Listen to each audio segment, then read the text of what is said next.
অনেক হাঁটা চড়ার পরে কিছুটা সময় নিস্তব্ধ হয়ে সবাই একটু গানে মেতে উঠেছে, সবাই একটু গান শুনছে, একটা ছায়ার নিচে বসে সবাই একটু ফিরে যেতে চাচ্ছে ওই সমস্ত ঠিকানায় যে জায়গাগুলোতে হৃদয়ের সব কিছু থাকে। সেজন্যই আজকের এই আশাটা এবং বন্ধু বান্ধবকে সবাই নিয়ে এরকম একটা প্রকৃতির একটা স্থানে যেখানে কিনা শুধুই স্নিগ্ধ বাতাস, মৃদুল হাওয়া, সবাই একসাথে একটু গানে মেতে উঠেছে, সবাই একটু স্মৃতিতে চলে যাচ্ছে, শৈশবের স্বপ্নগুলো সবাই গানের মাধ্যমেই নিজের অনুভূতিগুলো ফুটানোর চেষ্টা করছে। এত সুন্দর একটা ভিউ, অনেক মানুষের আনাগোনা, এবং তার মধ্যে কিছুটা সময় এখানে বসে সবাই একটু আয়েশ করছে, সবাই গান গাইছে, এটা খুব সুন্দর। জানি না কখন আসবে কিনা সেই দিন। একটা কথা আছে, আমি কিন্তু আজকে আমার নানু বাড়ি যাওয়ার কথা ছিল, কিন্তু আমি সেখানে যাই নাই। কেন জানেন? একটা লাইন আছে যে বন্ধু বান্ধবরা যখন না কোথাও যাওয়ার কথা বলে, কোথাও ট্যুরের কথা বলে, তো এটা আসলে মিস করাটা ঠিক নয়। কেননা এই সমস্ত সময়টা আর আসবে না, বন্ধু বান্ধবের এইসব প্ল্যানটা একদিন আর থাকবে না। তো যতটুকু পারা যায় যে বন্ধু বান্ধবকে নিয়ে সময়টা পার করা, আর সেজন্য আসলে আমি আমার নানু বাড়ি আজকে যাইনি। ঈদের দ্বিতীয় দিন বন্ধু বান্ধবের সাথে চলে আসলাম। তো সবাই খুব ভালো সময় এনজয় করছে, আমিও তাদের সাথে বসে সবাই গান বাজনা করতেছি। তো বলতে না বলতে রাহাতের সাথে দেখা হয়ে গেল। তো সে আসলে আমাদের প্ল্যানে ছিল না, কিন্তু এখানে এসে তার সাথে আমাদের দেখা হয়ে গেল। খুব ভালো একটা মুহূর্ত। আসলে আমরা এখানে এসে সবাইকেই পেয়ে যাচ্ছি, যাদেরকে আমরা প্ল্যানে রাখি নাই, তারাও কিনা আজকে এখানে এসেছি। যদি এর আগের বার আমরা আসছিলাম এখানে, তো সেখানে সবাই ছিল, রাহাতও ছিল, অনেকেই ছিল। তো আজকে রাহাত আমাদের সাথে আসে নাই, কিন্তু সে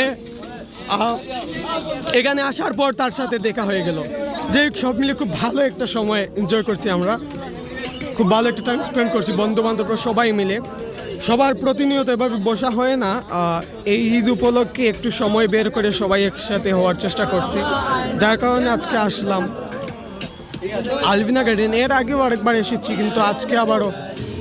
সো সব মিলে বন্ধু সাকিব, সেও খুব হ্যাপি। আসলে সময়টা আসলে বের করতে পারে না।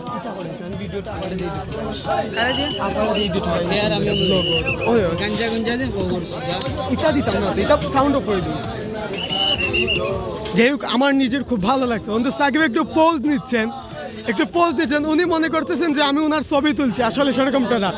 আমরা ডিজে রাহাতের গান শুনছি এবং ডিজে রাহাত আমাদের সামনে চলে আসছে। বন্ধু ঈদ মুবারক, ঈদ মুবারক। যাই হোক, রাহাতের সাথেও দেখা হয়ে গেল এখানে আসার পর। আসলে আমাদের প্ল্যানে ছিল না, কিন্তু ওর সাথে এখানে এসে দেখা। সবাই এই ঈদের সময় চাই যে বন্ধু বান্ধবকে নিয়ে কিছুটা সময় পার করতে, ঘোরাফেরা করতে। অনেক মানুষের আনাগোনা রয়েছে এই জায়গাটা, দেখতে পাচ্ছেন। আসলে সবাই কেউ ফ্যামিলি নিয়ে আসছে, আর কেউ বন্ধু বান্ধব নিয়ে আসছে। সব মিলিয়ে সবাই ভালো টাইম স্পেন্ড করছে, সবাই সবার সাথে মেতে উঠেছে। আসলে এই জায়গাটার ভিউ, আলবিনা গার্ডেন, এখানে মানুষরা আসে কেন জানেন? এই যে ভিউটা, প্রকৃতির যে অপার যে সৌন্দর্যটা, এটাকে সবাই উপলব্ধি করতে চায়, যার কারণেই কিন্তু এখানে আসা। তো সবাই খুব ভালোভাবে তাদের টাইমটি স্পেন্ড করছে। এটা খুব ভালো লাগতেছে যে এরকম একটা স্থানে আসলে এই জায়গাটা প্রকৃতির এক অপার নিস্তব্ধতায় ভরা। এই জায়গাটা আসলে কেন জানি না মনটা আমার নিজের ভালো হয়ে যায়। এর আগে একটিবার এসেছিলাম, তো এই একটিবার আসার পরে এখানে আমার খুব ভালো লাগছে, ইভেন যার কারণে আমি আবারও আসছি। সো সব মিলিয়ে খুব ভালো একটা সময় আমরা স্পেন্ড করতেছি বন্ধু বান্ধবকে সাথে নিয়ে। তো আমরা খুব ভালো লাগতেছে যে বন্ধু বান্ধবরা সবাই মিলে এখানে আসছি।